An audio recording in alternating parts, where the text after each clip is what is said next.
Welcome into the latest edition of Extra Time. Thank you very much for your tweets. One subject has very much dominated a lot of questions that we've received today. Shaka with me in the studio.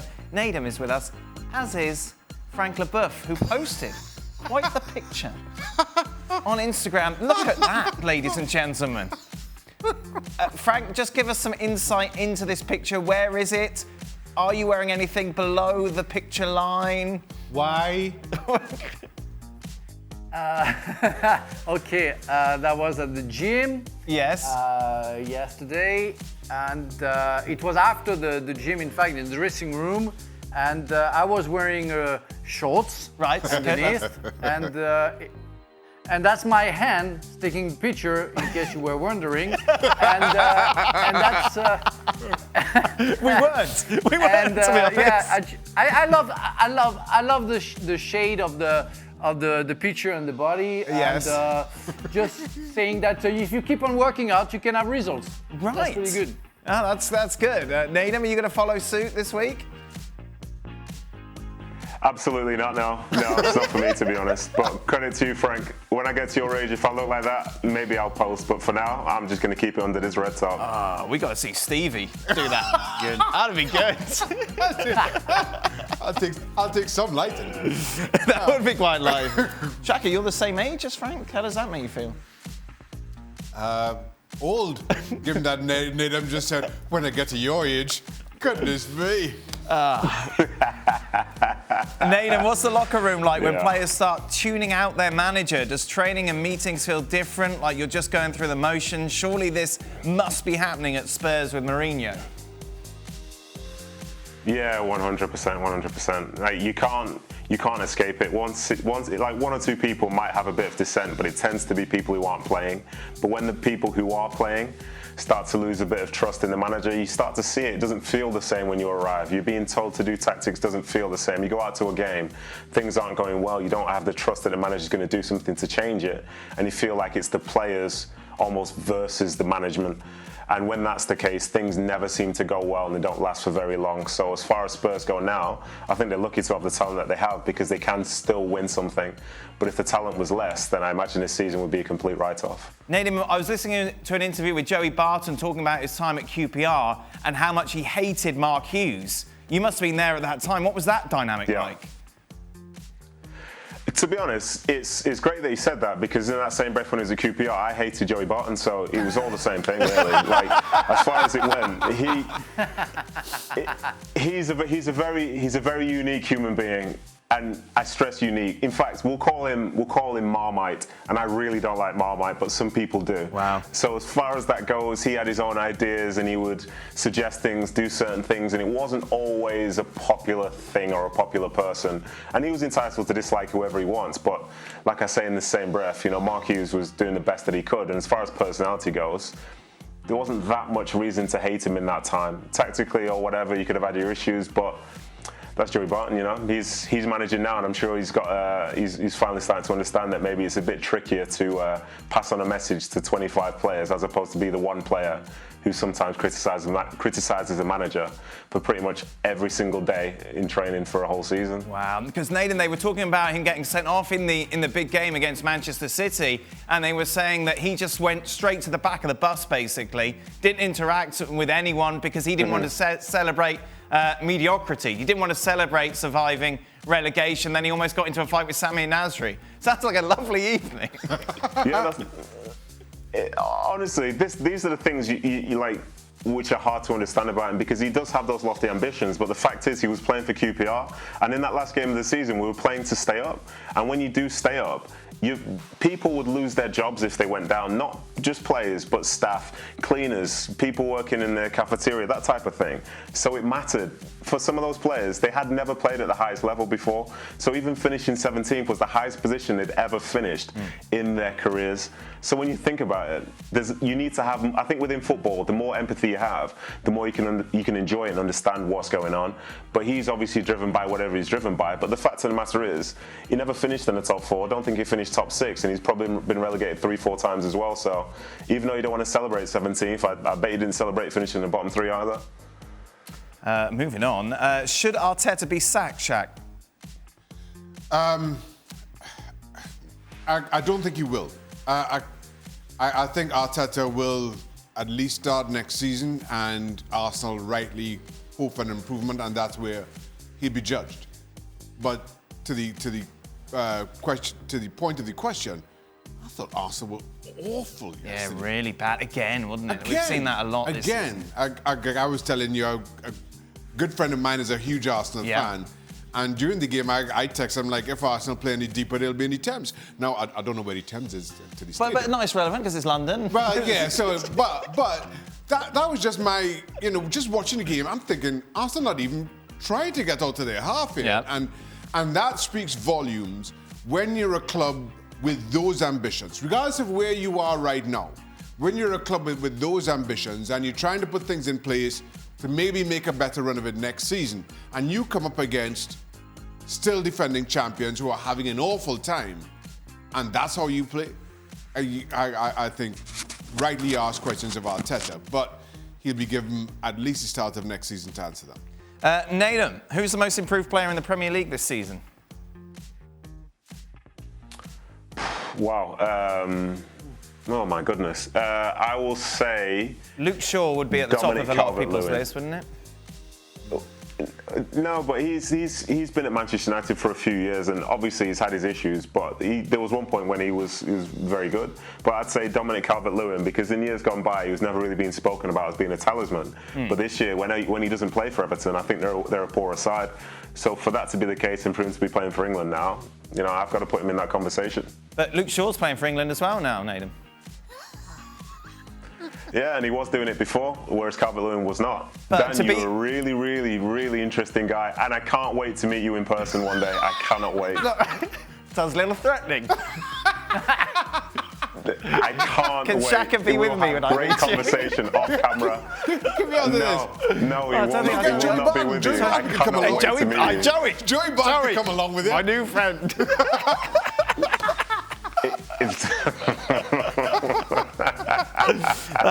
But the definition of improvement, it doesn't matter if you were good in the past, then rubbish. Like, you judge on how well you were this season compared to last. And Luke Shaw's been a different player, hasn't he?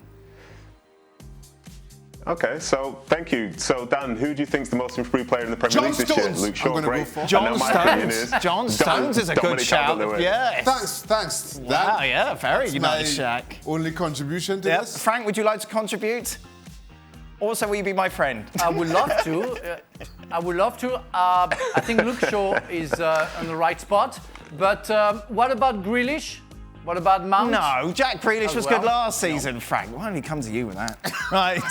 Well, no, he became. Oh, come on. He became better. He improved. He improved. Compared. That was a question. Improved. Comparing to last year. Whatever. Nedum, were you secretly celebrating when Aguero scored the last-minute winner? No, absolutely not. Absolutely not. If you look at the video, I put my hands on my head because I thought we were going down in that moment. And for the equal opposite, so they've scored the winner, and they've won the league in the last minute of the season. For us, I thought we were down in the last minute of the season, so I was devastated. But 20 seconds later, when I saw everybody else was celebrating on our bench and with our away fans in the stadium, that's when there was a sense of relief. And to go back to what I said about the Joey Barton thing, nobody was celebrating our dressing room. We were relieved. Yeah. The difference between our dressing room and City one, in our one we had beers, in theirs they had champagne. So let's just put that into perspective. It was a relief to be staying up in the Premier League. That's the bigger thing. Frank, do you think that derbies or football rivalries have lost their true edge and fierceness now compared to past derby matches, as opposing players are now hugging and bantering with each other? Definitely. We could feel the haters around the field. Well, this year is special because you don't have the fans, so you don't have the pressure of the fans on top of it. But it's true that the players don't really care before a game where they don't. We were at the time we didn't talk to each other because we wanted to create that kind of feeling that we were ready to die for the club we were playing for. And I played the Classico. I didn't play the derby with Chelsea because the real derby with Chelsea is Fulham, and Fulham was in Championship. but I played against Wimbledon. I played London derbies. Yeah, but, Leeds as well, Frank. I feel that. Leeds. That was pretty intense. But you know, the Arsenal Tottenham, I don't feel the same kind of pressure between the players and the fact that they hate each other and they're going to fight for the fans. And the Manchester derby as well, Liverpool against Manchester. It's not the same. It's really not the same than before, for sure. I don't know. I think derbies still have real value in the game. I don't think players just brush it off. Nedum, why have you given me such a short answer? I don't have anything else to say. Oh, okay. I think it depends on the derby, because say for the North London one, that seems to be based around pretty football, but there are some places where you'll go and play where the quality of football isn't the main thing. Like if you watch a Newcastle versus Sunderland game from times gone by, those games aren't about making 500 passes each. It's about the commitment, and you represent the people and the beliefs of the team. Same for like the Glasgow derby and things like this. There are certain games where when you go to play for the club, the derby is the most important game, and as a player you can never escape that. Whereas you look at, say, the Manchester derby now, and yes, it's a big game, but it's one chance to get 3 points in a season where you're trying to win a league. But as I say, in some other places it means everything, and you know, overall I think there are still some good derbies worth watching. Final question, brings up your questionable temperament, Nedum. Just saw the video of your fight with Ibrahimovic in MLS. What happened? Listen, let's be very, very clear. Let's be very, very clear. I just liked a post he did on Instagram, so we're not beefing. It's not a real war. It's nothing going on. But in that moment, one big difference I found between the MLS and being in England is that obviously there's a level of respect between players, but it doesn't matter how good somebody is. The fact is, if you play against them, it's your team versus theirs. And he crossed the line, in my opinion, on the pitch that day. And then he tried to come into our dressing room locker room after the game. And he tried to basically little boy me. He says, have I calmed down yet? Have I calmed down yet? But I was furious because we just lost the game. And in the nature, it was in the last minute, basically. So I wasn't happy. So I politely asked him to leave the locker room as quickly as possible and please go to his section. And he had a few words back. And, you know, essentially, I tried to put a marker down to show that this is RSL, this is our team. You don't allow somebody to walk in just because they're a big star, because the fact of the matter is they're still the opposition. And I think in that moment, it kind of changed the tone for what the club was then, because they understood that, you know, even though, as I say, he's probably the biggest star in the league at that time, it makes no difference because you've all earned the right to be on the same field as them. So treat yourself with respect and don't be walked all over. Where does he stand on the Marmite scale? Oh my goodness gracious me. He's, I think you can split him in two. You can look at his footballing achievements, look at his personality, and his footballing achievements are like chocolate. His personality literally is Marmite, and for me, I'm not interested one bit. Yeah, we don't have Marmite here, do we? No, we don't. It's like a yeast extract that they have. It's the weirdest thing in history. I don't understand how anybody could let that. Yeah, it's horrible stuff. But there we go. Frank, did you like it when you lived in England? Did I like who? Marmite. Did you ever have it? Frank Never. Never. Good. Looks like he had it smeared all over himself in that photo. Shaka. Huh? What? There you go. Look at that. Fantastic. Shaka's taken this to another level. That is it. Thank you very much. I wonder if they'll leave that in chat. I didn't smear it on Frank's body. You were just seeing. ESPN FC back on your screens tomorrow. Like Marmite, you love us or hate us. Well, thank you very much for watching ESPN on YouTube. For more sports highlights and analysis, be sure to download the ESPN app. And for live streaming, premium content, and let's not forget as well, ESPN FC 7 days a week. Subscribe to ESPN Plus.